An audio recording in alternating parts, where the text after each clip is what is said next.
الحمد لله رب العالمين والصلاة والسلام على نبينا محمد وآله وصحبه أجمعين. أما بعد، رب اشرح لي صدري ويسر لي أمري واحلل عقدة من لساني يفقه قولي. سبحانك لا علم لنا إلا ما علمتنا إنك أنت العليم الحكيم. اللهم ألهمني مراشد أموري وأعذني من شرور نفسي ومن سيئات أعمالي. الله سبحانه وتعالى പരിശുദ്ധ ഖുർആനിൽ മൂസാ നബി അലൈഹിസ്സലാത്തു വസ്സലാമിന്റെ താരീഖ് പറയുമ്പോൾ ബനു ഇസ്രായേലുമായി ബന്ധപ്പെട്ട് ചില അവർ അള്ളാഹുവിനോട് കാണിച്ച കുരുത്തക്കേടുകളും തിരിച്ച് അള്ളാഹു അതിന് ദുനിയാവിൽ തന്നെ അവർക്ക് നൽകിയ അതിന്റെ ശിക്ഷാ നടപടികൾ അത് ഖുർആനിൽ വിശദീകരിച്ചിട്ടുണ്ട്. അതെന്തിനാന്ന് പറഞ്ഞാൽ ബനു ഇസ്രായേലിൽ സംഭവിച്ചിരിക്കുന്ന ആ കാര്യങ്ങൾ നിങ്ങൾക്കും വന്നേക്കാം. പക്ഷെ മുഹമ്മദ് സല്ലല്ലാഹു അലൈഹി വസല്ലം തങ്ങളുടെ ഉമ്മത്തിന് അള്ളാഹു പ്രത്യേക ബഹുമതിയും സംരക്ഷണവും കൊടുത്തിട്ടുണ്ട്. അതുകൊണ്ട് ചില അദാബുകളിൽ നിന്ന് നിങ്ങൾക്ക് രക്ഷ കിട്ടിയേക്കാം. എന്നാലും അത് ദുനിയാവിലാണ്. ആഖിറത്തിൽ എല്ലാവർക്കും ഒരേപോലെ അദാബ് ഉണ്ടാവും. അതുകൊണ്ട് ആ ഒരു കുരുത്തക്കേട് എന്താണോ അതിലേക്ക് നിങ്ങൾ പോവാതിരിക്കാൻ അള്ളാഹു നേരത്തെ ആ താരീഖ് പറഞ്ഞു തരാം. അതിലൊന്ന്, മൂസാ നബി അലൈഹിസ്സലാത്തു വസ്സലാം തൗറാത്ത് വാങ്ങാനായി മലമുകളിലേക്ക് പോയി. അള്ളാഹു വിളിച്ചു, പോവാൻ ആവശ്യപ്പെട്ടു. പോകുന്നതിന് മുമ്പ് നോമ്പെടുക്കാൻ പറഞ്ഞു. അങ്ങനെ 30 ദിവസം നോമ്പെടുത്തു. ഇത് ദുൽഖഅദ മാസത്തിലെ 30 ദിവസവും അദ്ദേഹം നോമ്പെടുത്തു. പിന്നെ അള്ളാഹു ഒരു 10 ദിവസം കൂടി ആവശ്യപ്പെട്ടു. അടുത്ത മാസം ഏതാ? ആദ്യത്തെ 10 ദിവസം. അങ്ങനെ 40 പൂർത്തിയാക്കി. അങ്ങനെ 40 ദിവസം നോമ്പെടുപ്പിച്ചിട്ടാണ് തൗറാത്ത് വാങ്ങാനായി മൂസാ നബി അലൈഹിസ്സലാത്തു വസ്സലാമിനെ മലമുകളിലേക്ക് വിളിക്കുന്നത്. പോകുന്ന സമയം അനിയൻ ഹാറൂനെ ബനൂ ഇസ്രായേലിന്റെ ഉത്തരവാദിത്തം ഏൽപ്പിച്ചു അലൈഹിസ്സലാത്തു വസ്സലാം. ഹാറൂൻ അലൈഹിസ്സലാത്തു വസ്സലാമിന്റെ സ്വഭാവം നമ്മുടെ നേരത്തെ അബൂബക്കർ സിദ്ദീഖ് റളിയല്ലാഹു അൻഹു പറഞ്ഞ പോലെയാണ്. ആളൊരു പാവമാണ്, വലിയ പ്രാസംഗികനാണ്, പ്രഭാഷകനാണ്, ആൾക്കാരെ പിടിച്ചിരുത്തുന്ന രീതിയിൽ പ്രസംഗിക്കും. പക്ഷെ ആളുള്ളിൽ ഒരു പച്ചപ്പാവാണ്. അതുകൊണ്ട് ബനൂ ഇസ്രായേൽ ഇങ്ങോട്ട് കെട്ടിക്കും ണ്ടല്ലോ. എന്നൊക്കെ പറഞ്ഞാൽ തിരിച്ച് ഇങ്ങോട്ട് ചില ചോദ്യങ്ങൾ ചോദിച്ച് ഉറപ്പിക്കാൻ നിൽക്കും. മൂസാ നബി അലൈഹിസ്സലാത്തു വസ്സലാം നേരെ തിരിച്ചു. അബൂബക്കറിനെയും ഉമറിനെയും പോലെയാണ് രണ്ടാൾക്കാർ. മൂസാ അലൈഹിസ്സലാമിന്റെ സ്വഭാവത്തിന്റെ രീതിയാണ് ഉമർ ഇബ്നുൽ ഖത്താബിന്റെ സ്വഭാവം. ഹാറൂൻ അലൈഹിസ്സലാമിന്റേതാണ് അബൂബക്കർ സിദ്ദീഖ് റളിയല്ലാഹുവിന്റെ സ്വഭാവം. അബൂബക്കർ സിദ്ദീഖ് റളിയല്ലാഹു അൻഹു ഖിലാഫത്ത് ഏറ്റെടുത്തപ്പോൾ അദ്ദേഹം ഉമറിനോട് കൂടെ നിൽക്കാൻ ആവശ്യപ്പെട്ടു. കാരണം ചില സന്ദർഭങ്ങളിൽ ഒരു ഭരണാധികാരിയാകുമ്പോൾ ഉമറിന്റെ സ്വഭാവം ആവശ്യമാണ്. അതെല്ലാ മേഖലയിലും, നമ്മുടെ വീട്ടിൽ നമ്മുടെ കുടുംബനാഥന്മാരാണെങ്കിലും അധ്യാപകരാണെങ്കിലും ഒരു ഉത്തരവാദിത്തം ഏറ്റെടുത്തിരിക്കുന്ന ഒരു ബിസിനസിന്റെ മുതലാളിയാണെങ്കിലും ചില സമയത്ത് ബന്ധങ്ങൾ പരിഗണിച്ചുകൂടാ. ചില സമയത്ത് നമ്മൾ ആ പറയുന്ന വാക്ക് ആളുകൾക്ക് എന്തെങ്കിലും തോന്നിപ്പോന്നുള്ള വിചാരം ഉണ്ടായാൽ അത് നമ്മൾ വിചാരിച്ചതിനേക്കാളും വലിയ പ്രസാദിലേക്ക് ചെറുതിലേക്ക് പോവാൻ കാരണം പറയേണ്ടത് ചിലപ്പോൾ പറയേണ്ട സ്ഥലത്തുണ്ടാവും. അറബി ചരിത്രത്തിലുണ്ട്. എല്ലാ ഓരോ സ്ഥാനത്തിനും പറ്റിയ ചില വാക്കുകളുണ്ട്, അത് പറയേണ്ടി വരും. എന്നാൽ ചില സന്ദർഭങ്ങളിലും നമുക്ക് മനസ്സിന് തോന്നും ഇങ്ങനെ പറയേണ്ടതായിരുന്നു. പക്ഷെ അവിടെ ഉപയോഗിക്കേണ്ടത് ഫഖൂലാ ലഹു ഖൗലൻ ലയ്യിനൻ. ശരിക്കും ഫിർഔനെ പോലത്തെ ഒരു സ്വഭാവക്കാരനോട് എങ്ങനെയാ തൗഹീദ് പ്രസംഗിച്ചു കൊടുക്കുന്നത്? ഓന്റെ ആ വാദവും ഓന്റെ ധിക്കാരവും അഹങ്കാരവും അതൊക്കെ അടിച്ച് തകർക്കുന്ന തരത്തിലുള്ള പ്രഭാഷണം പോയിട്ട് നടത്തണം ദർബാറിൽ നിന്ന്. കൂടെ ഇരിക്കുന്ന ആൾക്കാർക്ക് തോന്നണം നമ്മൾ ഈ റബ്ബാന്ന് പറയുന്ന ഫിർഔനൊന്നും ഒന്നുമല്ല. എനിക്ക് അങ്ങനെ നമ്മൾ ചിന്തിക്കാം. പക്ഷെ അല്ലാഹു അവിടെ പറഞ്ഞ നേരെ തിരിച്ചാണ്. ഖൂലാ ലഹു ഖൗലൻ ലയ്യിനൻ. വളരെ മാന്യമായി, മൃദുലമായി, മയമായി വേണം സംസാരിക്കാൻ. എങ്കിൽ ലഅല്ലഹു യതസക്ക. ചിലപ്പോൾ മാറാനുള്ള ചാൻസ് ഉണ്ട്. ഹാറൂൻ അലൈഹിസ്സലാമിനെയാണ് ബനൂ ഇസ്രായേലിന്റെ ഉത്തരവാദിത്തം മൂസ നബി അലൈഹിസ്സലാത്തു വസ്സലാം ഏൽപ്പിച്ചത്. പോകുമ്പോൾ വേറൊരു കാര്യം കൂടി ഉണ്ടാകുന്ന പറഞ്ഞൊരു മസല, അങ്ങനെ ഒരു ഉത്തരവാദിത്തം ഏൽപ്പിക്കപ്പെട്ട ഒരാള് അതിൽ നിന്ന് അയാൾക്ക് മാറേണ്ടി വരികയോ മറ്റെന്തെങ്കിലും ആവശ്യത്തിനായി മാറി നിൽക്കേണ്ടി വരികയോ ചെയ്താൽ ഇസ്തിഖ്ലാഫ് ആവശ്യമാണ്. പകരം ഒരാള് ഏൽപ്പിച്ചിട്ടേ പോകാം. കാരണം അമീറില്ലാത്ത ഒരു കൗമ് കൂട്ടം തെറ്റിയ ആട്ടിൻകുട്ടിയെ പോലെയാണ്. ആ ആട്ടിൻകുട്ടിനെ ചെന്നാൽ എപ്പോ പിടിക്കാൻ ചാൻസ് ഉണ്ട്. അതേപോലെ അമീറില്ലെങ്കിൽ ആ കൗമിനെ ശൈത്താൻ വളരെ പെട്ടെന്ന് കീഴടക്കും. അതുകൊണ്ടാണ് ഏൽപ്പിക്കപ്പെട്ടവരെ അനുസരിക്കൽ വാജിബാക്കിയത്, നിർബന്ധമാണ്.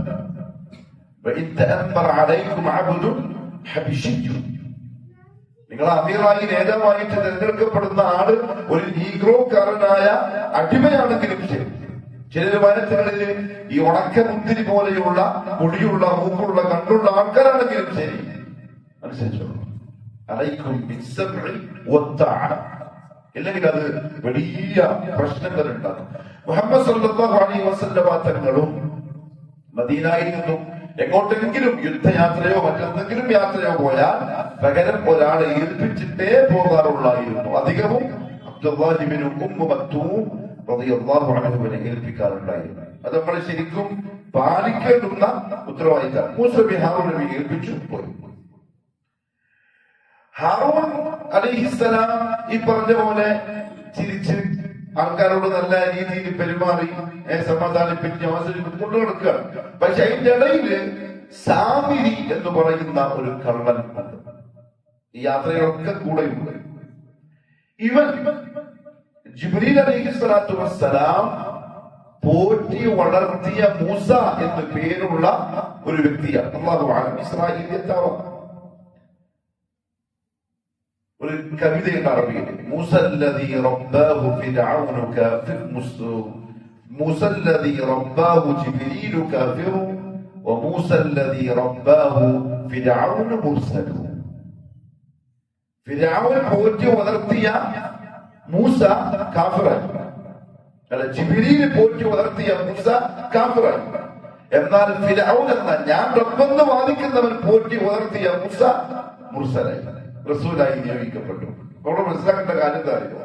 കെയർ ഓഫ് ബന്ധങ്ങള്, ഞാൻ ഇന്നാളെ ഇന്നവനാണ്, ഞാൻ മറ്റേ ആളെ ഇന്നവനാണ്, ഇത് പറഞ്ഞിട്ടൊന്നും യാതൊരു കാര്യമുള്ള ഹിദായത്ത് മയ്യഷ.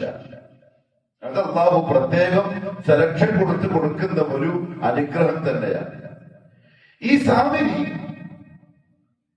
അവന്റെ കയ്യിൽ ഒരു പിടി മണ്ണ് കരുതിയിട്ടുണ്ടായിരുന്നു. ആ മണ്ണ് എവിടെന്നാന്നറിയോ? സൂറത്തുൽ ആറാഫിൽ അല്ലാഹു സുബ്ഹാനഹു വ തആല പറഞ്ഞു, ഫഖബറതു ഖബറതൻ മിൻ അഥരിർ റസൂൽ.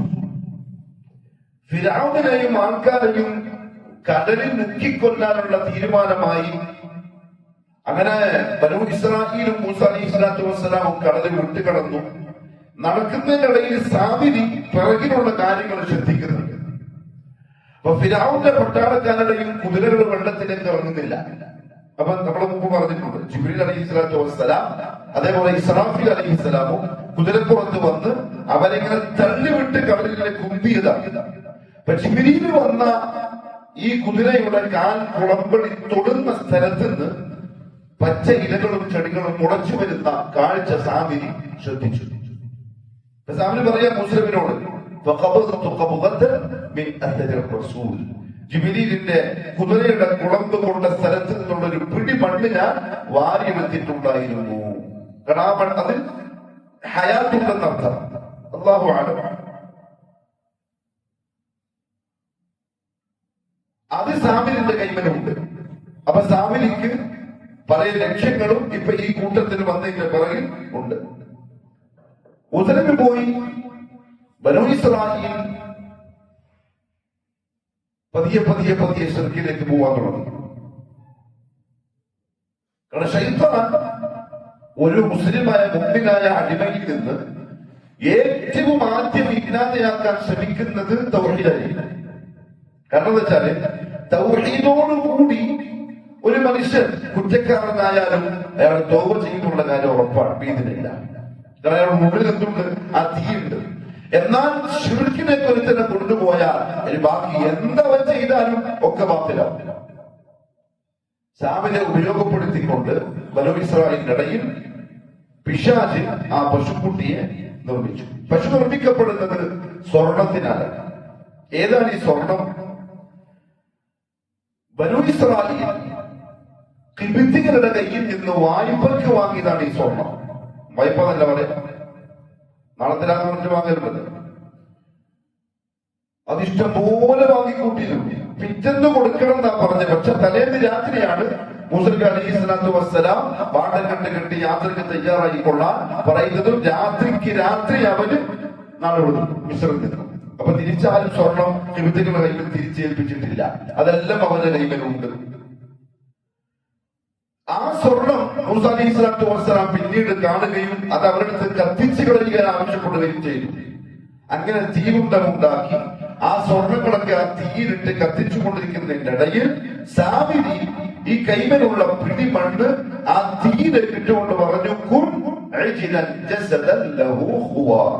അല്ലാഹു പറഞ്ഞ പോലെ നീ ഒരു ശബ്ദമുണ്ടാക്കുന്ന പശുക്കുട്ടിയായി രൂപപ്പെടുക എന്ന് പറഞ്ഞുകൊണ്ടാണ് ഈ മണ്ണ് അതിലേക്ക് ഇട്ടത്. പശുവിന്റെ രൂപത്തിൽ സ്വർണം കൊണ്ടുള്ള ഒരു പശു പുറത്തേക്ക് പോയി. അന്ന് തൊട്ട് ആ പശു എന്തായത്? മഅബൂദായത്, ആരാധിക്കപ്പെടാൻ തുടങ്ങിയത്. അപ്പൊ അതിന്റെ പരമ്പര അവിടെ എത്തിയ ബനൂ ഇസ്രായേൽ. ഇതിന് പ്രത്യേക ശബ്ദമുണ്ട്, ലഹു ഖുവാർ. മുഫസ്സിറുകളിൽ എപ്പോഴും വ്യത്യാസമുണ്ട്. ചില പണ്ഡിതന്മാർ പറഞ്ഞു അതൊരു പ്രത്യേക ശബ്ദമുണ്ടാക്കുന്ന പശു തന്നെയായിരുന്നു. പിശാച് പശുവിന്റെ പിറകിൽ നിന്നുകൊണ്ട് ആരാധിക്കുന്നവരെ വിശ്വസിപ്പിക്കാൻ ഒരു പ്രത്യേക തരം ശബ്ദമുണ്ടാക്കുകയായിരുന്നു. അത് ഉലമാക്കൾ പറഞ്ഞിട്ടുണ്ട്. ഇപ്പൊ വിഗ്രഹാരാധകർ ദേവീദേവന്മാരുടെ ബിംബങ്ങൾ ഉണ്ടാക്കി അവർക്ക് മുമ്പിൽ പൂജകൾ അർപ്പിച്ച് അവരോട് ആവശ്യങ്ങൾ ഉന്നയിക്കുന്ന സമയം ചിലപ്പോ ആ വിഗ്രഹത്തിനുള്ളിൽ നിന്ന് അവരെന്തെങ്കിലും ശബ്ദം കേട്ടേക്കാം, എന്തെങ്കിലും അനക്കങ്ങൾ അവരുടെ ശ്രദ്ധയിൽപ്പെട്ടേക്കാം. പക്ഷെ അത് ആ ബിംബത്തിന്റെ അല്ല, മറിച്ച് ശൈത്താൻ ഈ ആബിദിനെ വിശ്വസിപ്പിക്കാൻ അതിന്റെ പിറകിൽ നിന്ന് ശബ്ദമുണ്ടാക്കിയേക്കാം. കാരണം അത് അല്ലാഹുവിന്റെ ഒരു പരീക്ഷണം കൂടിയാണ്. ഈ കാഫിറിനെ കുഫ്റിനെ ഉറപ്പിക്കാൻ ഫീ ഖുലൂബിഹിം മറദുൻ ഫസാദഹും അല്ലാഹു മറദൻ വലഹും അദാബുൻ അലീം. ഇമാം അബൂ ഖതാദ റഹ്മത്തുള്ളാഹി തആല പറഞ്ഞു അത് ആ പശുവിന്റെ പ്രത്യേക ശബ്ദമായിരുന്നില്ല, മറിച്ച് കാറ്റ് വരുമ്പോ അതിന്റെ മലദ്വാരത്തിലൂടെ പിൻഭാഗത്തു കൂടി ആ കാറ്റിങ്ങനെ കയറി വായിലൂടെ പുറത്തേക്ക് വരും. അപ്പൊ ആ കാറ്റ് പോകുമ്പോ ഉണ്ടാകുന്ന ഒരു പ്രത്യേകതരം ശബ്ദമായിരുന്നു. പണ്ട് കേരളത്തിലുള്ള ചില പഴയ വീടുകൾ, 4 കെട്ട് 8 കെട്ട് വീടുകളൊക്കെ ഉണ്ടല്ലോ, വീടുണ്ട് കർണാടകത്തിലില്ലെന്ന് തോന്നുന്നു. അപ്പൊ അതിന് ആശാരിമാർക്ക് ചില കാറ്റ് വരുന്ന സ്ഥലം അതൊക്കെ അറിയാം. അതിനനുസരിച്ച് അവരെന്ത് ചെയ്യും, ചില സാധനങ്ങൾ ഫിറ്റ് ചെയ്യും. അപ്പം ഈ കാറ്റിന്റെ വരവിനനുസരിച്ച് ഒന്നുകിൽ ചിലപ്പോ കേൾക്കാൻ രസമുള്ള ശബ്ദങ്ങളൊക്കെ ആയിരിക്കും വരിക, അല്ലെങ്കിൽ പേടിപ്പിക്കുന്ന ശബ്ദങ്ങൾ വരും. ആ ശബ്ദം കേൾപ്പിച്ചുകൊണ്ട് ജ്യോത്സ്യന്മാരെന്ത് പറയും, സംതിങ് റോങ്, വീട്ടിൽ എന്തോ പ്രശ്നമുണ്ട്, ഇങ്ങനെ ചെയ്യണം, അങ്ങനെ ചെയ്യണം, ഹോമം നടത്തണം, ഇത്ര പൈസ ചെലവാവും, അതുപോലെ കച്ചവടം. അത് ഈ ആശാരിമാരുടെ പണിയാണ്. അതേപോലെ ഈ പശുവിൽ നിന്നും ഒരു ശബ്ദം ലഹു ഖുവ, അതിനെ ഇവർ ആരാധിക്കാൻ തുടങ്ങി. അതിന് ചുറ്റും അവർ എഴുത്തിക്കാത്തിരുന്ന് ഭജനമിരുന്ന് പാട്ട് പാടാൻ തുടങ്ങി. ഇന്നും മന്ദിരങ്ങളിൽ ആ ഭജനപ്പാട്ട് നിലവിലുണ്ട്. പശുവിനെ ആരാധിച്ചു തുടങ്ങിയതും അതിന്റെ ചുറ്റുമിരുന്ന് ഭജന പാടിയതും ഇന്നും അത് നിലനിന്ന് പോരുന്നു. അത് ഹിന്ദുക്കളുടെ അമ്പലങ്ങളിലുണ്ട്, ഷിയാക്കളുടെ ദർഗകളിലും ഉണ്ട്, ജാറകളിലും ആ പാട്ടുപാടലും എത്തിക്കാത്തിരിക്കലും ഭജനമിരിക്കലും ഒക്കെയുണ്ട്. നമ്മൾ മസ്ജിദുൽ ഹറാമിലേക്ക് അല്ലെങ്കിൽ മസ്ജിദുൽ നബവിയിലേക്ക് മസ്ജിദുൽ അഖ്സായിലേക്കൊക്കെ എത്തിക്കാഫിന് വേണ്ടി പോകും. നോമ്പിലൊക്കെ ആൾക്കാർ പോകുന്നുണ്ടല്ലോ, അപ്പൊ പ്രത്യേക സുന്നത്തും കൂടിയാണ്. അതുപോലെ ഷിയാക്കൾ പോകുന്നത് ഈ പറയപ്പെട്ട ജാറങ്ങളിലേക്കും ദർഗകളിലേക്കും ഒക്കെയാണ്. എത്തിക്കാഫിന് പോകും, 3 ദിവസത്തേക്ക് 10 ദിവസത്തേക്ക് നേർച്ചയാക്കിയിട്ട് പോകും, അവരെ കാര്യം നടക്കാൻ. അത് ഈ ബനൂ ഇസ്രായേലിൽ നിന്നും വന്ന് കിട്ടിയ രീതിയാണ്, ബിജുൽ ഇസ്ലാമിന്റെ രീതിയല്ല. അങ്ങനെ അവര് ആരാധിച്ചു തുടങ്ങി. ഹാറൂൻ നബി അലൈഹിസ്സലാത്തു വസ്സലാം കഴിവിന്റെ പരമാവധി അവരെ ചെന്ന് കണ്ട് പറഞ്ഞു, ഇതാ നിങ്ങൾ വലിയ പ്രശ്നത്തിലാവുക, മൂസ വരും, വലിയ പ്രശ്നവും. നിങ്ങൾ ഈ പശുവിനെ ഒരു പ്രത്യേക ശബ്ദത്തോടെ കാണുന്നുണ്ടെങ്കിൽ മനസ്സിലാക്കിക്കോളൂ, അത് നിങ്ങളുടെ തൗഹീദിന്റെ പരീക്ഷയാണ്. അല്ലാഹു നിങ്ങളെ ടെസ്റ്റ് ചെയ്യാണ്. അതൊക്കെ കണ്ടാൽ നിങ്ങൾ മാറുമോ ഇല്ലേ, അതെല്ലാം ഉറച്ചു നിൽക്കുമെന്നൊക്കെ അറിയാം. അവിടെ നിങ്ങൾ സൂക്ഷിച്ചോ, ശ്രദ്ധിച്ചോ, ഇത് വലിയ പ്രശ്നമാവും. ഹാറൂൻ പറയുന്നല്ലേ അലൈഹിസ്സലാം ആലിമിന്റെ വില കൊടുത്തില്ല. പക്ഷെ സാലിഹീങ്ങളായ ആലിമീങ്ങളായ എല്ലാ കൗമിലും ഉണ്ടാവുമല്ലോ നല്ല ആളുകൾ, അവരൊക്കെ ഹാറൂനിന്റെ കൂടെ ഉണ്ട്. മൂസ അലൈഹിസ്സലാത്തു വസ്സലാം മലയിൽ നിന്നും തൗറാത്തും വാങ്ങി ഇറങ്ങി വന്നപ്പോ കാണുന്നത് ولما سقط في أيديهم ورأوا أنهم قد ضلوا قالوا لئن لم يرحمنا ربنا ويغفر لنا لنكونن من الخاسرين. ഹാറൂൻ അലൈഹിസ്സലാത്തു വസ്സലാമും സാലിഹീങ്ങളായ ജനങ്ങളും ബനൂ ഇസ്രായേലിനെ ഈ പ്രശ്നത്തിന്റെ ഗൗരവം പറഞ്ഞു മനസ്സിലാക്കി കൊടുത്തു. അവരിൽ ഒട്ടുമിക്ക ആളുകൾക്ക് സംഭവം മനസ്സിലായി. അവർ പറഞ്ഞു ലഇൻ ലം യർഹംനാ റബ്ബുന, നമ്മുടെ റബ്ബ് ഇനി നമ്മളോട് റഹ്മത്ത് കരുണ കാണിച്ചില്ലെങ്കിൽ നമുക്ക് പുറത്തു തന്നില്ലെങ്കിൽ തീർച്ചയായും നഷ്ടമായി പോകും, അപകടമായി കഴിഞ്ഞു. ഹാറൂൻ പറഞ്ഞ പോലെ തന്നെ സംഭവിച്ചു. തൗഹീദ് വിട്ടുപോയി, ശിർക്കിത വന്നിരിക്കുന്നു. ആളുകൾ അല്ലാഹുവിന് പകരം പശുവിനെ വിളിക്കാനും ആരാധിക്കാനും വേദിക്കാനും തുടങ്ങിയിരിക്കുന്നു. ആകെ പ്രശ്നം, ആകെ ചർച്ച, ആകെ സങ്കടം. അതിനിടയിലേക്കാണ് മൂസ അലൈഹിസ്സലാത്തു വസ്സലാം നടന്നു വരുന്നത്. ഈ കാഴ്ച കണ്ടപ്പോ മൂസയ്ക്കുണ്ടായ രണ്ട് ഫീലിംഗ് ഉണ്ട്. അതിന്ന് ശിർക്ക് കാണുന്ന സമയത്ത് ഒരു മുവഹ്ഹിദിനുണ്ടാവുന്ന ഫീലിംഗ് ആണ്.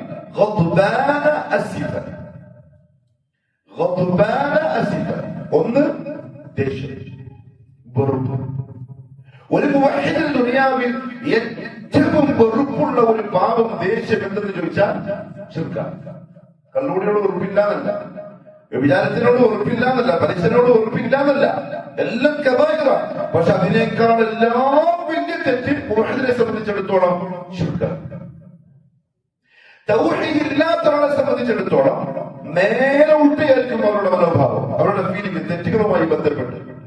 അല്ലാഹു തൗബ ഇല്ലാതെ തന്നെ പുറത്തു കൊടുക്കാൻ ചാൻസ് ഉള്ള ചില ചെറിയ തെറ്റുകളെ ഭയങ്കരമായ ഗൗരവത്തിലേക്ക് കാണുക. തൊപ്പിടുന്ന പോലെ തൊപ്പിയിടൽ ദീനുൽ ഇസ്ലാമിന്റെ ഹുക്ം എന്താണ്? ബഷീർ തൊപ്പിയിടുന്നതിന് ഒട്ടകാണ്ട് ആജത്താണ്. ബഷീർ ആജത്താണ്. എപ്പോ നോക്കുമ്പോൾ തൊപ്പിയിട്ടുണ്ടാവും. ഫേസ്ബുക്കിൽ അതെന്നുള്ള ക്യാമറ ഇട്ടിട്ടുണ്ടാവും, കണ്ണൊക്കെ വെച്ചിട്ട്. നമ്മളീ തൊപ്പിത്തിന് അധികം അന്തൂറിന്റെ യൂണിഫോമാണ്. ഇതില്ലെങ്കിൽ പള്ളിയിലെ എത്ര പോലെ ഉണ്ടാവും. ഫാദർ പുള്ളത് കണ്ടാൽ തൊപ്പിക്ക് ഇസ്ലാമിൽ അത്ര പ്രാധാന്യം ഇല്ല. തൊപ്പി നിങ്ങൾ പ്രത്യേകിച്ചും ധരിക്കണം, ധരിച്ചാൽ നിങ്ങൾക്ക് ഇന്ന് കൂടി എന്ന് കിട്ടാറുണ്ട് എന്ന് പറയാൻ ഇസ്ലാമിൽ ഒന്നുമില്ല. അതൊരു പ്രത്യേക സുന്നത്തായി പ്രചരിപ്പിക്കാനും പറ്റില്ല. എന്താ മുഹമ്മദ് സല്ലല്ലാഹു അലൈഹി വസല്ലം തലമറച്ച ആളാണ്, അതുകൊണ്ട് ഞാനും എന്ത് ചെയ്യുന്നു, തലമറക്കുന്നു, കൂടിയിട്ടു. കാരണം അത് മുഹബ്ബത്തിന്റെ ഭാഗമാണ്, സുന്നത്തിന്റെ ഭാഗമല്ല. പക്ഷേ ശിർക്ക് വന്ന് സംഭവിച്ച വിജയത്തിന്റെ അധികാരെ സംബന്ധിച്ചിടത്തോളം ഈ സംഗതി ഭയങ്കര സംഭവമായിരിക്കും. ഒരു മൗലാറ് തൊപ്പിന്നാണ്ട് ഒരു പിന്നെ പാന്റും ഷർട്ടും ഇട്ടിട്ട് ഇത് കൂടെ വന്നാൽ ആൾക്കാർ എന്താ പറയാ, നോക്കിയ എന്തുപോലെ തുണിയില്ലാണ്ടല്ല നടക്കുന്നത്, പാന്റുണ്ട്, കുപ്പായമുണ്ട്. പക്ഷെ ആൾക്കാർ പറയുന്നതായിരിക്കും ഗൗരവം മനസ്സിലായി. തെറ്റേതാണ്, ശരി ഏതാണ്, ഏതിനാണ് ഗൗരവം, ഏതാണ് ലാഘവം, ഇതൊന്നും അവർക്ക് തിരിയില്ല. മുവഹ്ഹിദിനെ സംബന്ധിച്ചിടത്തോളം ഈ ഓരോ തെറ്റുകളുടെയും ഗൗരവം എന്താണെന്ന് അറിയാം, അത് ഇസ്ലാമിന്റെ സ്ഥാനം എന്താണെന്ന് അറിയാം, അതിന്റെ പ്രതിവിധിയും അറിയാം. അവർക്ക് ഏറ്റവും വലുത് കൊടുംപാതകം ശിർക്കാണ്. കാരണം അതന്നെ നമ്മൾ മനസ്സിലാക്കേണ്ട ആളുകളെ. അതുകൊണ്ടല്ലേ പിന്നെ ദഅവത്ത് അൽ അംറു ബിൽ മഅറൂഫ് വന്നഹ്യു അനിൽ മുൻകർ, ഇതാണ് ദഅവത്ത്. എന്താണ് ഈ അംറു ബിൽ മഅറൂഫ്? ഏതാണ് മഅറൂഫ്? നന്മ ഉപദേശിക്കുന്ന പറഞ്ഞാൽ തൗഹീദാണ്. തൗഹീദ് പറയാൻ നഹ്യു അനിൽ മുൻകർ, ആ മുൻകർ ഏതാ? അശ്ശിർക്ക്. തബ്ലീഗാത്ത് ദഅവത്ത് തെറ്റിയത് അവിടെയാണ്. അവർക്ക് ദഅവത്ത് മനസ്സിലായില്ല. അവരുടെ രീതിയൊക്കെ ഓക്കെ, ആ രീതിയും ആ ഒരു എന്താ പറയാ തർത്തീബും അതെല്ലാം ഓക്കെ, അതൊന്നും നമുക്കൊരു പിന്നെ എതിരില്ല. പക്ഷെ ദഅവത്ത് നിസ്കാരത്തിലേക്ക് വിളിക്കുക, പള്ളിയിലേക്ക് വിളിക്കുക അതല്ല ദഅവ. തൗഹീദിലേക്ക് വിളിക്കുക. തൗഹീദിലേക്ക് വിളിച്ച് തൗഹീദ് മനസ്സിലാക്കിയ ഒരാള് പള്ളിയിൽ വരാണ്ട് ഒരു സലഫി മഹല്ല് അവിടെ 5 വീട് സലഫികൾക്ക് ഉണ്ടാവുള്ളൂ. ആ 5 വീട്ടില് 10 മെമ്പർമാരുണ്ടെന്ന് വെച്ചോ. പള്ളിയിലേക്ക് വരേണ്ട ആണുങ്ങളായ മെമ്പർമാരും ഫജ്ർ നിസ്കാരത്തിന് ആ 10 മെമ്പർമാരും പള്ളിയിലുണ്ടാവും. ആരും വിളിക്കേണ്ട കാര്യമൊന്നുമില്ല. അതേസമയത്ത് ബാക്കി 99 ആളുകളും ഷീ ജമാഅത്തിന്റെ വക്താക്കളാണ്. ഫജ്റിന് എത്ര പേരുണ്ടാവും പള്ളിയിൽ? മഴക്കീരി എന്താ നിനക്ക് അറിയില്ല, ഉണ്ടാവില്ല. ഇപ്പൊ പിന്നെ ചെറുപ്പക്കാരനെ വരാൻ തുടങ്ങി. പണ്ടെല്ലാവരും മാറ്റുള്ളിൽ നമ്മ പോയാലും നമ്മൾ കാണുമല്ലോ. നമ്മൾ പോയിട്ടില്ലോ കാണാൻ, ആരുണ്ട് എന്ന് പറയാൻ. അതാണ് അവസ്ഥ. മുവഹ്ഹിദിന് ബാക്കി കാര്യങ്ങളിൽ ഗൗരവം ഉണ്ടാവും. അവർ ഉടനെ വരും. മുൻകർ, തിന്മ വിരോധിക്കാന്ന് പറഞ്ഞാൽ ശിർക്കിൽ നിന്ന് പുറത്തുകൊണ്ടിരുന്ന ഒരാള് കള്ളകുടി ഒഴിവാക്കി, വ്യഭിചാരം ഒഴിവാക്കി, പലിശ ഒഴിവാക്കി, പിന്നെന്താ മയക്കുമരുന്ന് ഒഴിവാക്കി, എല്ലാം തീർത്തു. ഇപ്പോഴും ആള് നല്ല പച്ച തൊപ്പിയെ തൊട്ട് കച്ചറണെല്ലാം കെട്ടിയിട്ട് ജാറത്തിന് മുമ്പ് തന്നെ വ്യാഴാഴ്ച രാത്രി മൊത്തം ഇരിക്കല്. ഇവരിതെല്ലാം ഒഴിവാക്കിയിട്ടുള്ള കാര്യം ഒരു ഉപകാരമില്ല. ബാലകൃഷ്ണൻ എന്ന് പറയുന്ന ഒരു ഹൈന്ദവ സഹോദരൻ. ഈ ബാലകൃഷ്ണന്റെ കണ്ടുകുടിയനാണ്, വിചാരിയാണ്, മയക്കുമരുന്ന് അടിമപ്പെട്ട ആളാണ്. പിന്നെ ഉള്ള തോന്നിവാസങ്ങൾ, ഇല്ലാത്ത തോന്നിവാസങ്ങളില്ല, എല്ലാ തോന്നിവാസവും. ആരോ ഒരാൾ പോയി കണ്ട് സംസാരിച്ച് ഉപദേശിച്ച് കാര്യങ്ങളൊക്കെ പറഞ്ഞു കൊടുത്ത് കള്ളുകുടി ഒഴിവായി, വിചാരം ഒഴിവായി, മയക്കുമരുന്ന് ഒഴിവാക്കി, എല്ലാം ക്ലിയറായി പറഞ്ഞതൊന്നുമില്ല. അയാൾ ആദരിക്കപ്പെടുമോ ബഹുമാനിക്കപ്പെടുമോ അതല്ല, ഇനിയും എന്തെങ്കിലും ആവശ്യമുണ്ടോ? അയാൾ ദുന്യവിയായി ആദരിക്കപ്പെടും, ദുന്യവിയായി ബഹുമാനിക്കപ്പെടും. കാരണം തിന്മ എന്ന് പറയാൻ ഒന്നുമില്ല. പക്ഷേ അയാളുള്ളത് തിന്മയുടെ ഉമ്മയിലാണ്, തിന്മയുടെ ഉമ്മയിലാണ്. അതേപോലെ ഞാനൊരു മുസ്ലിം നാമധാരി എല്ലാം ഒഴിവാക്കി ദാരത്തിൽ തന്നെയാ ഉള്ളതെങ്കിലും തിന്മ പോയിട്ടേ ഇല്ല. അതിന്റെ ശാഖകൾ മുള്ളുകൾ മാത്രം പറിച്ചു കളഞ്ഞിട്ടേ ഉള്ളൂ. വേറെ തന്നെ തിന്മയിലുണ്ടത്രേ. മൂസ നബി അലൈഹി വസല്ലം വന്നത് ഖത്തുബാൻ. ഇത് കണ്ടപ്പോഴേക്കും ആളുടെ ദേശം പൊതുവെ ദേശക്കാരനാണ്. 2 അസിഫൻ, സങ്കടം, ദുഃഖം. അതും നമുക്ക് ആവശ്യം. നമ്മുടെ രോഗികളെ കണ്ടാൽ വിഷമിക്കും, മരണം വിട്ടു പോയാൽ നമ്മൾ കരയും. വേദനിക്കുന്ന ആൾക്കാരെ കണ്ടാൽ നമുക്ക് വേദന വരും. സഹതപിക്കുന്ന ആൾക്കാരെ കാണുമ്പോൾ നമുക്ക് തന്നെ സഹതാപം വരും. നല്ലൊരു മനുഷ്യന് ആവശ്യമുള്ള നല്ല ഗുണങ്ങളിൽ നല്ല വിശേഷണങ്ങളിൽ പെട്ടതാണ്. പക്ഷെ ഒരു മുമ്പിനെ സംബന്ധിച്ചിടത്തോളം അയാള് ഏറ്റവും അധികം വേദനിക്കുക നരകത്തിലേക്ക് നടന്നു പോകുന്ന, എന്നാൽ നമ്മൾ സ്വർഗത്തിലേക്ക് പോകുന്നു എന്ന് തെറ്റിദ്ധരിച്ച ആളുകളെ കാണുമ്പോഴാണ്. ഷിയാക്കളെ സംബന്ധിച്ചിടത്തോളം അവർ വിചാരിക്കുന്ന അവർ സ്വർഗത്തിലേക്ക് പോയിക്കൊണ്ടിരിക്കുന്നത്. അവർ ചെയ്യുന്ന അമലുകൾ മുഴുവനും സ്വാലിഹായ അമലായി കബൂൽ ചെയ്യപ്പെട്ട് അവർ ജന്നത്തുൽ ഫിർദൗസിലേക്ക് പോകുമെന്ന ഉറപ്പിലാണ്. എന്നാലോ നടക്കുന്നത് നരകത്തിന്റെ റൂട്ടിലുമാണ്. മൂസ അലൈഹി സ്വലാത്തു വസ്സലാം തന്റെ അനുജൻ ഹാറൂൻ നബി അലൈഹി സ്വലാത്തു വസ്സലാമിന്റെ താടിയിൽ പിടിച്ചു വലിച്ചു, തല പിടിച്ച് മതിലിന് കുത്തി. കാരണം 18 അണ്ടവും പയറ്റിയിട്ടാണ് ബനൂ ഇസ്രായേലിനെ തൗഹീദിലേക്ക് കൊണ്ടുവന്നത്. എന്തൊക്കെ സഹിച്ചു, എത്ര കാലം കൊണ്ട് നടക്കുന്നത്. അങ്ങനത്തെ ഒരു കൗമനെയാണ് ഏൽപ്പിച്ചു പോയിരിക്കുന്നത്. അപ്പൊ അനുജന്റെ അശ്രദ്ധയാണെന്നും പറഞ്ഞ് അനുജനോട് ദേഷ്യം തീർക്കുക. താഴെ പിടിച്ചു വലിക്കുന്നുണ്ട്, തലയിൽ പിടിച്ചു വലിക്കുന്നു, ദേഷ്യം പിടിച്ച് വർത്താനം പറയുന്നു. ഹാറൂൻ പറഞ്ഞു, എന്റെ ഉമ്മാന്റെ മോനെ എന്ന് പറഞ്ഞാൽ നമ്മൾ ഇച്ചാക്കാന്ന് വിളിക്കുമല്ലോ, ഇബന ഉമ്മി, എന്റെ താഴി പിടിക്കല്ല, എന്റെ തലയിൽ പിടിക്കല്ല. ജ്യേഷ്ഠനോട് പറയാണ് അടിക്കല്ല അടിക്കല്ല എന്നായി പറയുന്നു. ഞാൻ പറഞ്ഞതാവരുത്, നിങ്ങൾ ചെയ്യാൻ പാടില്ല. എന്റെ കഴിവിന്റെ പോലെ ഞാൻ അവളെ ഉപദേശിച്ചതാ. പിന്നെയും ഞാൻ എന്തെങ്കിലും വേറെ പണിയെടുത്താൽ നീ വന്നിട്ട് പറയും എന്റെ സോമൻ നീ 2 ആക്കി. കാരണം കുറച്ചും കൊണ്ട് പോകും, മുവഹിദിന്റെ കൂട്ടാവും പിന്നെ മുസ്ലിഖിന്റെ കൂട്ടാവും, എന്നെ കൂടെ 2 ടീമാക്കിയതെന്നെ പറഞ്ഞ് നീ എന്നെ കുറ്റപ്പെടുത്തും. അതാ എനിക്ക് സംഭവിച്ചു പോയത്. വിഷമൊക്കെ തീർന്നു, സങ്കടമൊക്കെ തീർന്നു, ഒന്നാളെ ഒതുങ്ങി. അപ്പൊ ചോദിച്ചിട്ട് ആരാ ഉണ്ടാക്കിയത്? ഈ ചങ്ങയ്യാണ് സാമിരി. വിളിപ്പിച്ചു, നാഫത്തുമുക്കയാ സാമിരി, സാമിരി എന്താ നിന്റെ കഥ, നീ എന്താ പ്ലാനാക്കുന്നത്? അപ്പോഴാണ് പറഞ്ഞത്, ഞാൻ ഇങ്ങനെ ജിബ്രീൽ വരുന്ന കണ്ടപ്പം അവിടുന്ന് ജിബരീലിന്റെ കുതിരന്റെ കാല് വെച്ച സ്ഥലത്ത് നിന്ന് പുല്ലുമുളക്കുന്ന കാഴ്ച കണ്ടു. ആ മണ്ണ് ഞാൻ വാരി, അത് വെച്ചുകൊണ്ടാണ് ഞാൻ ഇതിനെ ഉണ്ടാക്കിയിരിക്കുന്നത്. മൂസ നബി അലൈഹി സ്വലാത്തു വസ്സലാം സാമിരിയെ ഒരു ശിക്ഷ പ്രഖ്യാപിച്ചു. ലാ മിസാസ്, ഇനി ആരും കാണാനോ മിണ്ടാനോ ഇടപെടുകാനോ പാടുള്ളതല്ല സാമിരിയോട്. അതൊരു ഭയങ്കര ശിക്ഷയാണ്. അതായത് തബൂക്ക് യുദ്ധത്തിന് വേണ്ടി പോകുന്ന വഴിയിൽ നിന്നും പിന്മാറിയ മുസ്ലിം സഹാബാക്കളിൽപ്പെട്ട ചിലർക്ക് അല്ലാഹു റബ്ബുൽ ഇസ്സത്ത് ഏർപ്പാടാക്കിയ ശിക്ഷാ നടപടി അതായിരുന്നു. മൂന്ന് സഹാബാക്കൾ അവരെന്താ പോകാതിരിക്കാൻ കാരണം?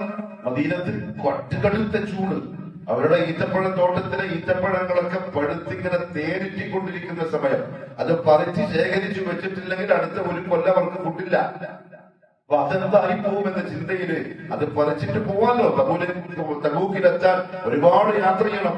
റസൂലുള്ളാഹി എത്തുന്ന മുമ്പ് നമുക്ക് എന്ത് ചെയ്യാം? നല്ല കുതിരപ്പുറത്ത് പോയി കൂടെ ചേരാം എന്ന നല്ല നീയത്തിൽ പോവാതിരുന്നതാണ്. പക്ഷെ അല്ലാഹു റബ്ബുൽ ഇസ്സ അവർക്കെതിരെ നടപടി സ്വീകരിച്ചു. മുസ്ലിമീങ്ങളോട് മിണ്ടാൻ പാടില്ല. ഒരാളവരെ തിരിഞ്ഞു നോക്കാത്ത അവസ്ഥയായി. നബി സല്ലല്ലാഹു അലൈഹി വസല്ലം തങ്ങൾ സഹാബാക്കളുടെ കൂട്ടത്തിൽ ഒരാളെ സലാം പറയുമ്പോൾ നോക്കുന്നില്ല, അല്ലെങ്കിൽ പള്ളിയിൽ നോക്കുന്നില്ല എന്ന് പറഞ്ഞാൽ സഹാബാക്കളുടെ മാനസികാവസ്ഥ എന്തായിരിക്കും? അങ്ങനെ അല്ലാഹു അവർക്കെതിരെ നടപടി സ്വീകരിച്ചു. സാമരിക്കെതിരെ മൂസ അലൈഹിസ്സലാം നടപടി സ്വീകരിച്ചു.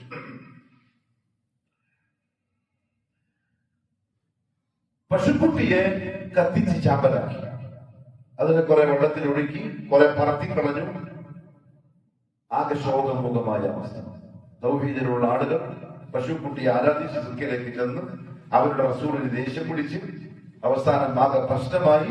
എന്താ ചെയ്യേണ്ടതെന്ന് അറിയാണ്ട് നിൽക്കുക. അല്ലാഹുവാണെങ്കിൽ വലിയ രീതിയിൽ കോപിച്ചിട്ടുണ്ട്. സാലിഹ്യങ്ങളായ ചില ആൾക്കാരെ മുന്നിൽ പറഞ്ഞു, മൂസ അലൈഹിസ്സലാം എന്താ ചെയ്യേണ്ടത്? എന്താണ് പ്രതിവിധി? ആളുകൾ ശിർക്കിലേക്ക് പോയിരിക്കുന്നു, അല്ലാഹു കോപിച്ചിരിക്കുന്നു, എന്ത് വേണം? നീ ഒന്ന് ദുആ ചെയ്യണം. മൂസ നബി അലൈഹിസ്സലാത്തു വസ്സലാം ദുആ ചെയ്യും. അല്ലാഹു സുബ്ഹാനഹു വ തആല അവർക്കുള്ള ശിക്ഷ നടപടി സ്വീകരിച്ചു. ദുനിയാവിൽ തന്നെ മുഹമ്മദ് സല്ലല്ലാഹു അലൈഹി വസല്ലം തങ്ങളുടെ ഉമ്മത്തിന് പ്രത്യേക കാവലുണ്ട്. അതുകൊണ്ടാണ് അങ്ങനത്തെ നടപടികൾ വരാത്തത്. ബനൂ ഇസ്രായേൽ നടപടി എന്താ അറിയോ?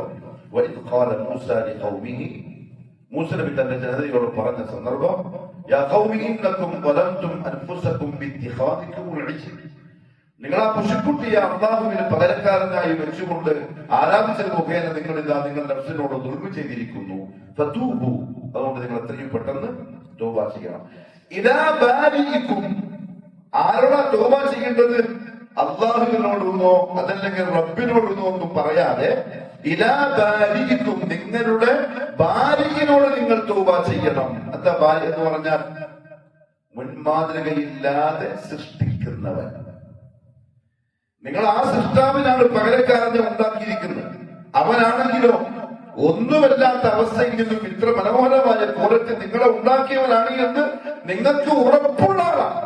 എന്നിട്ടും നിങ്ങൾ എന്ത് ചെയ്തു? നിസ്സാരമായ ഒരു പശുവിനെ അവന് പകരക്കാരനാക്കി വിവാദത്ത് ചെയ്തു. അതുകൊണ്ട് ഫതൂബു ഇലാ ബാരിയിക്കും. അത് അല്ലാഹു നമ്മളോട് പറഞ്ഞു സൂറത്തുൽ ബഖറയിൽ, വലാ തജഅലു ലില്ലാഹി അൻദാദൻ വഅൻതും തഅലമൂൻ. നിങ്ങൾക്കറിയാം അല്ലാഹുവാണ് റബ്ബ്, അവനാണ് ഖാലിഖ്, അവനാണ് മുദബ്ബിർ. അറിഞ്ഞുകൊണ്ട് നിങ്ങൾ എന്ത് ചെയ്യരുത്? എനിക്ക് പങ്കാളികളെ ഉണ്ടാക്കരുത്. മൂസ നബി അലൈഹിസ്സലാത്തു വസ്സലാം പറഞ്ഞു, എന്തെന്നറിയോ? നിങ്ങളുടെ തൗബ അല്ലാഹു കൽപ്പിച്ചിരിക്കുന്നു, പരസ്പരം അങ്ങോട്ടും ഇങ്ങോട്ടും കൊല ചെയ്യുക. അതായിരുന്നു അവരുടെ തൗബ. ഫഖ്തുലു അൻഫുസകും ദാലികും ഖൈറുൽ ലക്കും ഇൻദ ബാരിയിക്കും. അതാണ് നിങ്ങൾക്ക് ഏറ്റവും നല്ലത്. ഇല്ലെങ്കിൽ മാത്രം എങ്ങനെ കൊല്ലും? ബന്ധുക്കൾ, ഉപ്പ ഉമ്മ, ഭാര്യ ഭർത്താവ്, ചങ്ങാതിമാരെ, അയൽവാസികൾ, വ്യക്തിപരമായിട്ട് അവരങ്ങോട്ടും ഇങ്ങോട്ട് എന്തെങ്കിലും ചെയ്തെങ്കിൽ കൊല്ലാൻ പറയാൻ ന്യായവും. എന്നെ ഒരുത്തനെ അടിച്ചു, ഞാൻ തിരിച്ചടിക്കാം, കാരണം ഒരെന്നെ അടിച്ചതിന്റെ പേരില്ല. ഇത് വ്യക്തികൾ അങ്ങോട്ടും ഇങ്ങോട്ടും ഒരു പ്രശ്നം ചെയ്തില്ല. ചെയ്ത പ്രശ്നം പശുവിനെ ആരാധിക്കലാണ്. വന്നിരിക്കുന്ന ഓർഡർ അങ്ങോട്ടും ഇങ്ങോട്ടും കൊല്ലാൻ. എന്താ ചെയ്യാ? മൂസ നബി അലൈഹിസ്സലാത്തു വസ്സലാം ദുആ ചെയ്യും, അല്ലാഹുവേ എന്ത് ചെയ്യും, എങ്ങനെ ചെയ്യും? അപ്പുറത്ത് ഉപ്പയുണ്ട്, ഇപ്പുറത്ത് മോനുണ്ട്, ഭാര്യയുണ്ട്, ഭർത്താവുണ്ട്, മൂത്താപ്പുണ്ട്, അടപ്പുണ്ട്. അങ്ങോട്ടും ഇങ്ങോട്ടും അവരെങ്ങനെ കത്തിയോണ്ട് കുത്തുക? അല്ലാഹു സുബ്ഹാനഹു വ തആല അവരുടെ മുകളിൽ കറുത്തിരുണ്ട മേഘങ്ങൾ അയച്ച് അന്തരീക്ഷം മുഴുവൻ ഇരുട്ടിലാക്കി കളഞ്ഞു. അവർക്ക് അങ്ങോട്ടും ഇങ്ങോട്ടും കാണുന്നില്ല. മുമ്പിൽ ഉപ്പയുണ്ടോ ഉമ്മയുണ്ടോ, ജ്യേഷ്ഠനാണോ അനിയനാണോ പക്കലാണോ ഒന്നും അറിയില്ല. വാളുകൾ ഊരി അങ്ങോട്ടും ഇങ്ങോട്ടും പെട്ടെന്ന് പറഞ്ഞു. ഒരാൾക്കാർ മരിക്കുന്നു, പുറത്തുനിന്ന് മരിക്കുന്നു. മൂസ നബി അലൈഹി സ്വലാത്തു വസ്സലാം കൈ ആകാശത്തേക്ക് പൊക്കി മുട്ടും കുത്തിയിട്ട് താഴുന്നു. കളിപ്പോക്ക് പോയാൽ ബനൂ ഇസ്രായേൽ എന്ന് പറയുന്ന ടീമിനെ ഉണ്ടാവില്ല അറിയാമില്ല. റബ്ബിനെ വിളിച്ചുകൊണ്ടിരിക്കാൻ, പക്ഷെ അള്ളാഹുവിനെ തൃപ്തിയാവുന്നില്ല. കാരണം ചെയ്തത് ശിർക്ക്, കൊടും പാതകമാണ്. തൃപ്തിയാകുന്നത് വരെ ബഹുമാനപ്പെട്ട ഹാറൂൻ അലൈഹിസ്സലാമും സാലിഹ്യങ്ങളായ ചില ആൾക്കാരെ എന്ന് പറഞ്ഞു, മൂസ അലൈഹിസ്സലാം ആളുകളെ നശിച്ചൊതുങ്ങണം, നിന്റെ റബ്ബിനോട് ദുആ ചെയ്യണം, ഇല്ലെങ്കിൽ ഈ ബനൂ ഇസ്രായേൽ ബാക്കിയുണ്ടാവില്ല. ഇബ്നു അബ്ബാസ് റളിയല്ലാഹു അൻഹു പറഞ്ഞു, തൗബത്ത് സ്വീകരിക്കപ്പെട്ട എന്നെ കഴിഞ്ഞതിന് ശേഷം നോക്കുമ്പോഴേക്കും 70,000 മയ്യത്തുകളുണ്ട്. 70,000 മയ്യത്തുകൾ അങ്ങോട്ടും ഇങ്ങോട്ടും കൊന്നിട്ട്, ഉപ്പ മോനെ കൊന്നു, മോന് ഉപ്പാനെ കൊന്നു, ഭാര്യ ഭർത്താവിനെ, ഭർത്താവ് ഭാര്യയെ, എല്ലാവരും വീട്ടുകാരൊന്നും കാണുന്നില്ല. മൂസ നബി അലൈഹി സ്വലാത്തു വസ്സലാം ദുആ ചെയ്തു. മൂസ നബി പറഞ്ഞു, റബ്ബേ അൽ ബഖിയ അൽ ബഖിയ, കുറച്ച് ബാക്കി വെക്കണേ, കുറച്ച് ബാക്കി വെക്കണേ. കാരണം ഒരു ഓർഡർ തരണ്ടേ. അള്ളാഹു തൃപ്തിയായപ്പോൾ ജിബ്രീൽ വന്നു, മൂസ അള്ളാഹുവിന്റെ കൽപ്പന വന്നിട്ടുണ്ട്, കൊല നിർത്തിക്കൊള്ളാൻ പറ. ചില രൂപത്തിലുണ്ട് സമയമായപ്പോൾ അവരുടെ കയ്യിൽ നിന്ന് കത്തി താഴോട്ട് വീണു. കൊന്നുകൊണ്ടിരുന്നവരുടെ കയ്യിൽ നിന്ന് ആയുധം താഴെ വീണു. നിർത്തി, മേഘം പോയി, വെളിച്ചമായി. നോക്കുമ്പോ 70,000 മയ്യത്തുകളുണ്ട്. മൂസ നബി സങ്കടം കൊണ്ട് കരയായി. എന്ന കോമല്ലേ പോയത്. അല്ലാഹു ചോദിച്ചു, യാ മൂസ, എന്താ നിന്റെ സങ്കടത്തിന്റെ അവസ്ഥ? അപ്പൊ പറഞ്ഞു, അല്ലാഹുവേ, ഇത്രയും ആൾക്കാർ എന്റെ കൗമിൽ നിന്ന് പോയി, എല്ലാവരും കൊല്ലപ്പെട്ടു. പക്ഷെ അല്ലാഹു പറഞ്ഞു, സങ്കടപ്പെടേണ്ട കാര്യമില്ല. കൊന്നവർ കൊന്നത് അവരുടെ തൗബ, കൊല്ലപ്പെട്ടവർക്ക് മരിച്ചത് അവരുടെ തൗബ. ഫതബ അലൈക്കും, നിങ്ങളുടെ തൗബ അല്ലാഹു സ്വീകരിച്ചിരിക്കുന്നു. ഇന്നഹു ഹുവ തവ്വാബുർ റഹീം. കണ്ടുകെടുത്ത ശിക്ഷയായിരുന്നു ബനൂ ഇസ്രായേലിന് അല്ലാഹു റബ്ബുൽ ഇസ്സത്ത് ഏൽപ്പിച്ചത്. പക്ഷെ നമ്മളെ സംബന്ധിച്ചിടത്തോളം നമ്മളുടെ തൗബ അസ്തഗ്ഫിറുല്ലാഹൽ അദീം എന്ന് മനസ്സറിഞ്ഞ് പറയുന്നതിലാണ്. തൗബ അതിന്റെ നിബന്ധനകളും ഷർത്തുകളും പാലിച്ചുകൊണ്ട് ചെയ്യാൻ തയ്യാറായാൽ പൊറുക്കപ്പെടാത്ത പാപങ്ങളില്ല, പൊറുക്കപ്പെടാത്ത പാപങ്ങളില്ല. എന്താണ് തൗബയുടെ നിബന്ധനകൾ?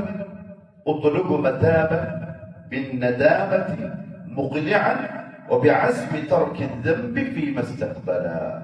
ഇതാണ് തൗബയുടെ 3 ഷർത്തുകൾ.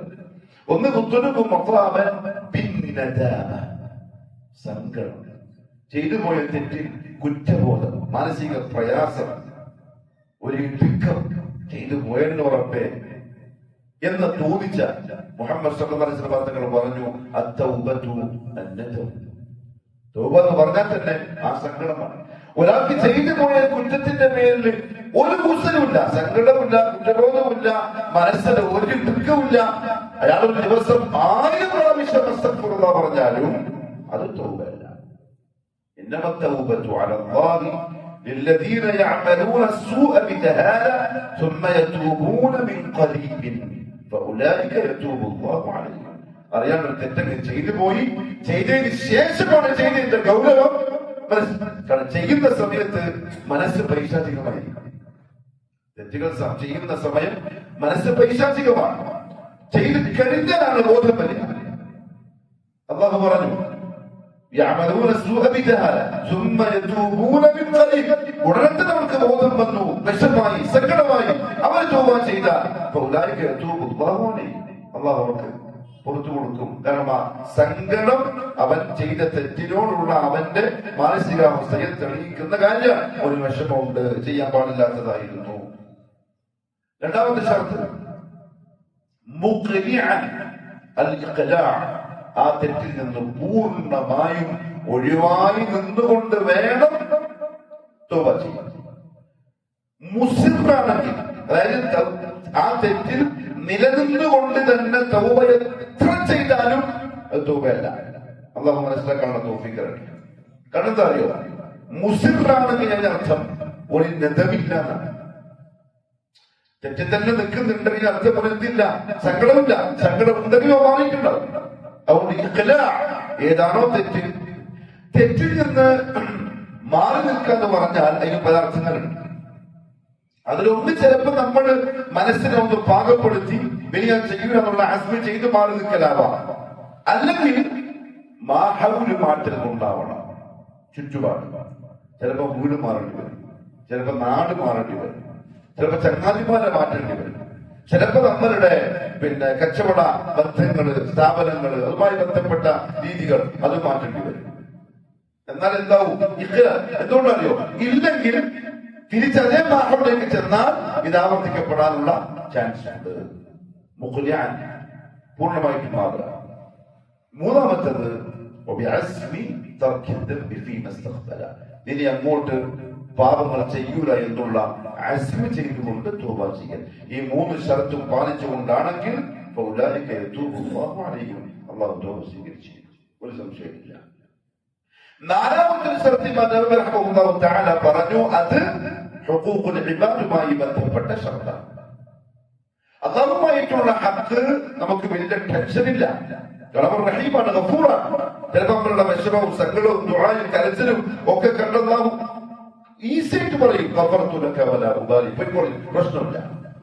പക്ഷെ ഹുഖൂഖുൽ ഇബാദ്, മറ്റുള്ളവരുമായിട്ടുള്ള ഇടപാടുകളിൽ വരുന്ന തെറ്റുകൾ, അത് അവർ മാപ്പ് തന്നാലേ തൗബ ഖബൂലാവൂ എന്നല്ല, തൗബ സ്വഹീഹാവൂ.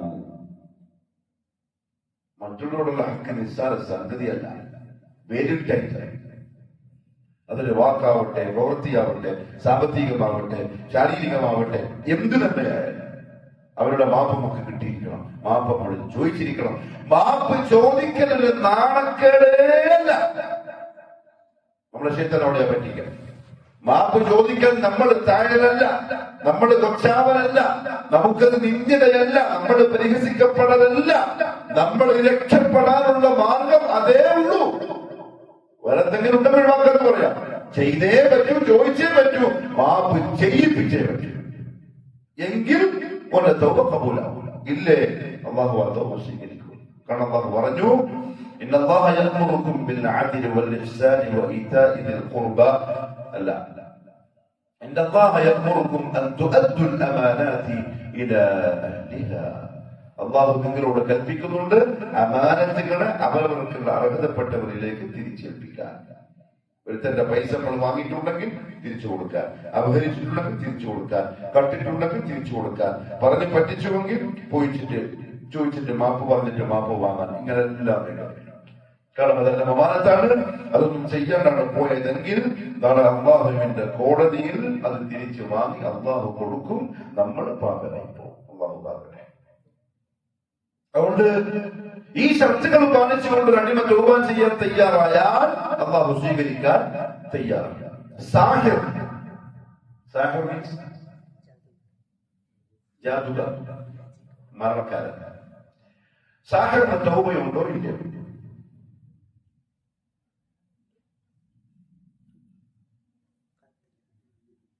ഉണ്ട്. പിന്നെ എന്തെങ്കിലും അഭിപ്രായങ്ങൾ? ഇല്ല എന്നാണ് പ്രബലമായ അഭിപ്രായം. സാഹിറിന് തൗബ ഇല്ല എന്നാണ് ഭൂരിപക്ഷ പരമാക്കളുടെ അഭിപ്രായം. അവനൊക്കൊന്നും വേണം. കാരണം അവന്റെ ഉള്ളു ക്ലിയറല്ല. കാരണം സിഹർ ചെയ്യുന്ന ഒരാൾക്ക് എങ്ങനെയേ സിഹർ ചെയ്യാൻ പറ്റൂ? പിശാചിനെ ഇടപെടിപ്പിച്ചിട്ടേ പറ്റും. പിശാചി ഇടപെടണമെങ്കിൽ ഇവന് ആരാവണം? പിശാചിന്റെ അടിമയാവണം. പിശാചിനെ അടിമയായി കിട്ടണമെങ്കിൽ ഇവനെന്ത് ചെയ്യണം? ശിർക്ക് ചെയ്യണം, കുഫർ ചെയ്യണം, അള്ളാഹുവിനെ തെളിവിളിക്കാൻ ആവശ്യപ്പെടും, ഖുർആന്റെ മുകളിൽ മൂത്രൊഴിക്കാൻ ആവശ്യപ്പെടും, മുഹമ്മദ് സല്ലല്ലാഹു അലൈഹി വസല്ലം തങ്ങളെ തെളിവിളിക്കാൻ ആവശ്യപ്പെടുമ്പോ ശൈഖുൽ ഇസ്ലാം ഇബ്നു തൈമിയ്യ റഹ്മത്തുള്ളാഹി തആല പറഞ്ഞതാണ്, ഇതൊക്കെ ചെയ്യാൻ ഒരു മനുഷ്യൻ തയ്യാറായാൽ ശൈത്താൻ ഇസ്തിബ്ദാഇന് തയ്യാറാണ്. ഓനെന്ത് ചെയ്യാം? ഉപയോഗപ്പെടുത്താം. അതോടൊപ്പം പുറത്തായി, മുശ്രിക്കായി, കാഫിറായി. അതുകൊണ്ടല്ലോ എന്തെങ്കിലും കൊല്ലണം. ഇതാണ് പ്രബലമായ അഭിപ്രായം. എന്നാൽ ചില ഉലമാക്കൾ അപ്പോഴും പറഞ്ഞു, എന്നാലും അവന് തൗബയുണ്ട്. കാരണം അല്ലാഹു പറയുന്നു, യാ ഇബാദിയല്ലദീന അസ്റഫു അലാ അൻഫുസിഹിം ലാ തഖ്നതു മിർ റഹ്മത്തില്ലാഹ് ഇന്നല്ലാഹ യഗ്ഫിറു ദുനൂബ ജമീഅൻ ഇന്നഹു ഹുവൽ ഗഫൂറുർ റഹീം. അടിമകളെ, നിങ്ങൾ നിങ്ങളുടെ നഫ്സിനോട് ദുൽമ കാണിച്ചിട്ടുണ്ടെങ്കിൽ ലാ തഖനതു, നിങ്ങൾ എന്താ വേണ്ട, നിരാശരാവണ്ട. കാരണം അല്ലാഹു മുഴുവൻ പാപങ്ങളും പൊറുക്കുന്നവനാണ്. അതുകൊണ്ട് തൗബ അവനും ഉണ്ട് എന്നാണ് ചില ഉലമാരുടെ അഭിപ്രായം. അതിനെയാണ് ഇന്ന് നിലവിലുള്ള സലഫി ഉലമാക്കളിലെ ഭൂരിപക്ഷം ഉലമാക്കളും തെരഞ്ഞെടുത്തിട്ടുള്ള അഭിപ്രായം. കാരണം ഈ ആയത്തിൽ വെച്ചുകൊണ്ട് യഗ്ഫിറു ദുനൂബ ജമീഅൻ. അപ്പൊ മുഹമ്മദ് സല്ലല്ലാഹു അലൈഹി വസല്ലം തങ്ങളുടെ ഉമ്മത്തിന്റെ തൗബ ഇങ്ങനെയാണെങ്കിൽ ബനൂ ഇസ്രായേലിന്റെ തൗബ ഇത്തരത്തിലായിരുന്നു, പരസ്പരം അങ്ങോട്ടും ഇങ്ങോട്ടും കൊല ചെയ്യിപ്പിച്ചത്. ഇനി അഥവാ ഒരാൾ ആരെങ്കിലും മറ്റു തെറ്റുകൾ ചെയ്താൽ, ശിർക്കല്ലാത്ത മറ്റെന്തെങ്കിലും തെറ്റുകൾ ചെയ്താൽ, പിറ്റേന്ന് രാവിലെ ഓന്റെ പേരുടെ മുമ്പിൽ അവൻ ചെയ്ത തെറ്റ് പരസ്യമായി എഴുതപ്പെട്ടിട്ടുണ്ടാവും. ബനൂ ഇസ്രായേലിലെ അള്ളാഹുവിന്റെ റസൂലിന്റെ ഉമ്മത്തിന് അള്ളാഹു തന്ന റഹ്മത്ത് എന്താ നോക്കി, അത് പരസ്യമാക്കപ്പെടും. അത് ദുനിയാവിന്റെ ശിക്ഷ. നമ്മൾ ചെയ്ത തെറ്റ് പരസ്യമാക്കപ്പെടുന്നതിനേക്കാളും വലിയ നാണക്കേട് വേറൊന്നുണ്ട് ദുനിയാവിൽ. ദുനിയാവിന്റെ ശിക്ഷ, നാളെ ആഖിറത്തിന് വേറെ. പക്ഷെ മുഹമ്മദ് സല്ലല്ലാഹു അലൈഹി വസല്ലം തങ്ങളുടെ ഉമ്മത്തിന് അള്ളാഹു കൊടുത്തിട്ടുള്ള ഏറ്റവും വലിയ നിഅമത്താണ് സിദ്ർ. അടിമകൾ അള്ളാഹു മറച്ചു വെക്കുന്നു എന്ന ഒരു വലിയ നിഅമ. അതുകൊണ്ടല്ലേ നമ്മൾ അല്ലാഹുമ്മ ഗ്ഫിർലി എന്ന് ദുആ ചെയ്യുമ്പോൾ ശരിക്കും ആ വാക്കിന്റെ അർത്ഥം എന്താണ്?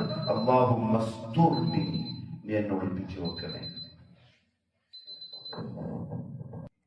നമ്മളെന്താ പറഞ്ഞു നോക്കിയേ? അല്ലാഹുമ്മ ഗ്ഫിർലി ഐ അല്ലാഹുമ്മ സ്തുർനി, നീ എന്നെ മറച്ചു വെക്കണേ. തൗബ മുബാദറത്ത് ചെയ്യണം എന്ന് പറഞ്ഞാൽ തൗബയിലേക്ക് തൃപ്തിയാവണം. നാളെ ആവട്ടെ പിന്നെ ആവട്ടെ എന്ന് പറഞ്ഞു നിൽക്കേണ്ട സംഗതി എല്ലാ തൗബ മുബാദറത്ത് ചെയ്യണം. യാ അയ്യുഹല്ലദീന ആമനൂ തൂബൂ ഇലല്ലാഹി തൗബതൻ നസൂഹ. വളരെ പെട്ടെന്ന് അല്ലാഹു നല്ല തൗഫീഖ് നസീബാക്കട്ടെ.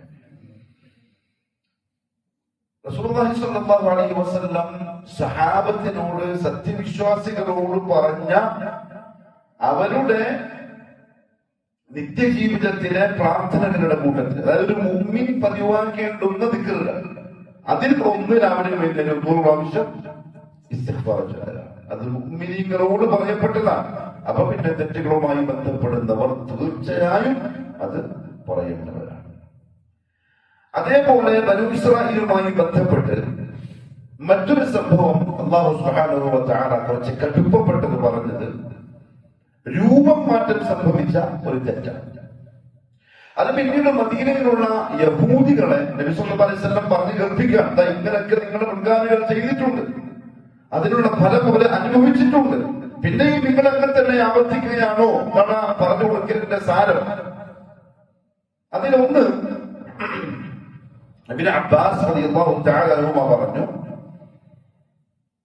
നമുക്ക് വെള്ളിയാഴ്ച ദിവസം ആദരിക്കാനും പ്രത്യേകിച്ചുള്ള ഇബാദത്തിനും വേണ്ടി സെലക്ട് ചെയ്യപ്പെട്ടതുപോലെ യഹൂദികൾക്ക് നൽകപ്പെട്ടതാണ് യൗമുസ് സബത്ത്, ശനിയാഴ്ച.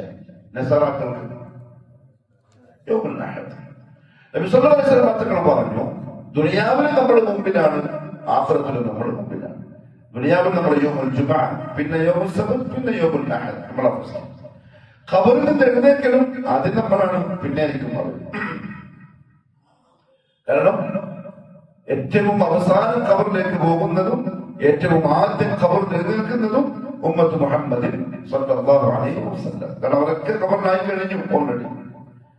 അപ്പൊ ഈ ശനിയാഴ്ച അല്ലാഹു സുബ്ഹാനഹു വ തആല അവർക്കൊരു പരീക്ഷണം ഏർപ്പെടുത്തി. എന്താന്ന് പറഞ്ഞാൽ, واسألهم عن القرية التي كانت حاضرة البحر. അവര് കടൽ ഭാഗത്ത്, കടൽക്കരയിൽ ജീവിക്കുന്ന മുക്കുവന്മാരായ ആളുകളായിരുന്നു. ശനിയാഴ്ച അവർക്ക് ഇബാദത്തിന് വേണ്ടി മാത്രം നൽകപ്പെട്ട ദിവസത്തിൽ അവരെ അല്ലാഹുവിനെ പരിഗണിക്കുമോ അനുസരിക്കുമോ എന്നൊക്കെ നോക്കാനായിട്ട് അല്ലാഹു ഒരു കൽപ്പന പുറപ്പെടുവിച്ചു. നിങ്ങൾ ശനിയാഴ്ച ദിവസം മീൻ പിടിക്കാൻ പോവാൻ പാടില്ല. അന്ന് പാലിച്ചാൽ മതി, പ്രശ്നമൊന്നുമില്ല. പക്ഷെ അവര് അതത്ര ഗൗരവം കൊടുത്തില്ല. അങ്ങനത്തെ ഒരു വിവാദത്തിന്റെ ദിവസമാണ്. അള്ളാഹു പ്രത്യേകം ആ ദിവസം ഇങ്ങനെ കൽപ്പിച്ചിട്ടുണ്ട്. ഇത് പറയാൻ കാരണം എന്താ അറിയോ? യൗമുൽ ജുമുഅയിലും നമ്മളോട് അങ്ങനത്തെ ഒരു കൽപ്പനയുണ്ട്. ഇദാ നൂദിയ ലിസ്സലാത്തി മിൻ യൗമിൽ ജുമുഅ ഫസ്ഔ ഇലാ ദിക്രില്ലാഹി വദറുൽ ബൈഅ. ആ ദിവസവുമായി ബന്ധപ്പെട്ട കൽപ്പനയാണ്. വെള്ളിയാഴ്ച അള്ളാന്റെ പള്ളിയിലേക്ക് നിസ്കാരത്തിലേക്ക് വിളിക്കപ്പെട്ട് കഴിഞ്ഞാൽ ഫസ്ഔ, വളരെ പെട്ടെന്ന് ധൃതിപ്പെട്ട് വന്നോളാം. വദറുൽ ബൈഅ, കച്ചവടം ഒഴിവാക്കിക്കോണം. കച്ചവടം ഒഴിവാക്കിക്കോണം. അതാണ് കൽപ്പന. അതനുസരിക്കുന്നില്ലെങ്കിൽ അപകടമാണ്. ഇവരെന്ത് ചെയ്തു? അത്ര ഒരു പരിഗണനയും ഗൗരവം കൊടുക്കാതിരുന്നപ്പോ അല്ലാഹു സുബ്ഹാനഹു വ തആല പരീക്ഷിക്കാൻ തീരുമാനിച്ചു. എന്താ പരീക്ഷ എന്നറിയോ? ശനിയാഴ്ച ദിവസം ഇവരോട് പിടിക്കണ്ടെന്ന് പറഞ്ഞ ദിവസം ഇഷ്ടം പോലെ മീനുണ്ടാവും. എന്നാൽ ശനിയാഴ്ച കഴിഞ്ഞ് ബാക്കി ദിവസങ്ങളിലേക്ക് വന്നാലോ മീനൊന്നുമില്ലെന്ന്. എന്ത് ചെയ്യും? വല്ലാത്തൊരു പരീക്ഷ. കാരണം കണ്ണിന്റെ മുണ്ടെന്ന് വെള്ളത്തിൽ ഇങ്ങനെ മീനുകൾ തിളങ്ങുന്നത് ഇവർ കാണുകയാണ് ശനിയാഴ്ച. സ്വാധീനങ്ങളായ ആൾക്കാർ പറഞ്ഞു, ഒന്നാമതിന്റെ പരീക്ഷണമാണ്, ഒന്നും ചെയ്യാനില്ല, നമുക്ക് നോക്കി നിൽക്കാനല്ലാതെ ഒരു വഴിയൊന്നുമില്ല. ചില കുതന്ത്രക്കാരായ ആളുകൾ രാത്രിയിൽ ചെന്ന് ശനിയാഴ്ച രാത്രിയിൽ വെള്ളത്തിൽ വലയിട്ട് വെച്ചു.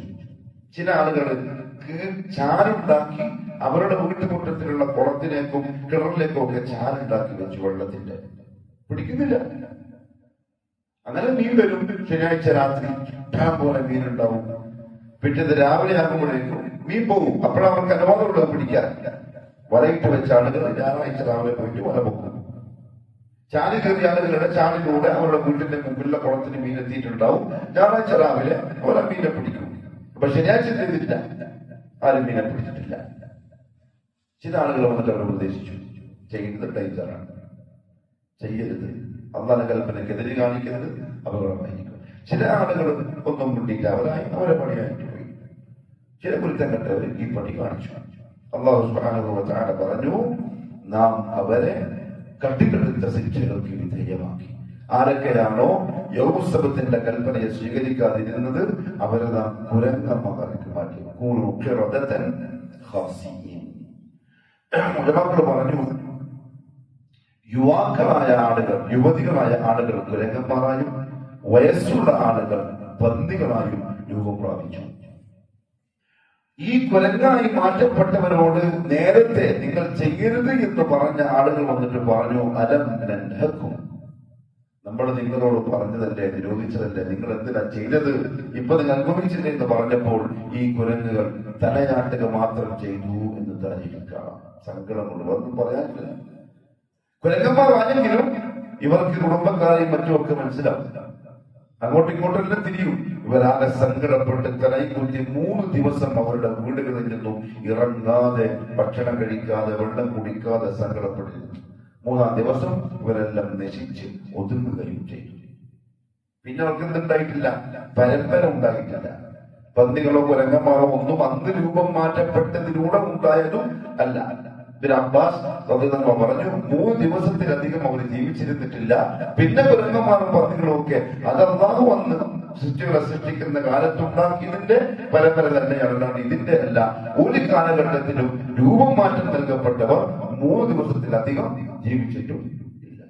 وجعلناها نكالا لما بين يديها وما خلفها وموعظة للمتقين. മുമ്പുള്ളവർക്കും പിമ്പുള്ളവർക്കും പാഠവും മുത്തഖീകൾക്ക് വലിയ ഉപദേശമൊക്കെ ആയിക്കൊണ്ടാണ് അല്ലാഹു ഈ കഥ പറഞ്ഞത്. മുഹമ്മദ് സല്ലല്ലാഹു അലൈഹി വസല്ലം തങ്ങളുടെ ഉമ്മത്തിന് രൂപം മാറ്റുക എന്ന ശിക്ഷ ഉണ്ടാവൂല.